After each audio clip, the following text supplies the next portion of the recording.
Tryggvi, þá er liðið komið út til Georgíu. Hvernig var ferðalagið frá Íslandi?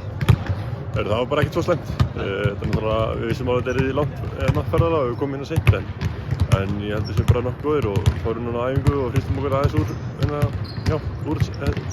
okkur. Þannig við erum bara tilbúin fyrir leikina múlum. Fáið ferskar lappir inn í hópinn í lykilstöðum eins og í Hauki og Elvari og Kristófer. Skiptir það ekki máli fyrir næsta ár? Jú, þetta er náttúrulega mjög góðir leikmenn og muni hjálpa okkur alveg 100% og við munum æfa núna smá og koma þeim aðeins inn í þetta aftur en þeir eru náttúrulega allir tilbúinir og við vitum allir hvað við erum þennan að gera og erum bara vel stendir. Leikurinn heima á móti Georgía sem tapir með 3 stundur að vinna með 4 á morgun. Situr hann í mönnum, heldur þú? Nei, ég held ekki. Þetta er náttúrulega leiðilegt tap hörkuleik í gegnum allan tíman. Við vorum yfir í stóru parti en þetta er alltaf erfiður leikur úti heima og við rétt töpum en við getum ekki beðið betri að taka fyrir núna en að þurfa að vinna með 4 í Georgíu.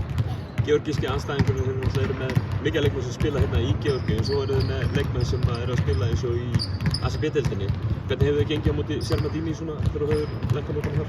Mér finnst mjög gaman að spila á móti hann. Þetta er náttúrulega hörkugóður leikmaður og er með verulega góða hægri hendi þannig ég þarf að loka á það og síðan er náttúrulega bara, eins og segja, það eru hörkugóður leikmenn sem spila með öllu í hjartanu rétt eins og við. Þetta er svona bæði liðin er að reyna að komast á stórmót í fyrsta skipti þannig að þetta verður bara alveg algjör orrusta.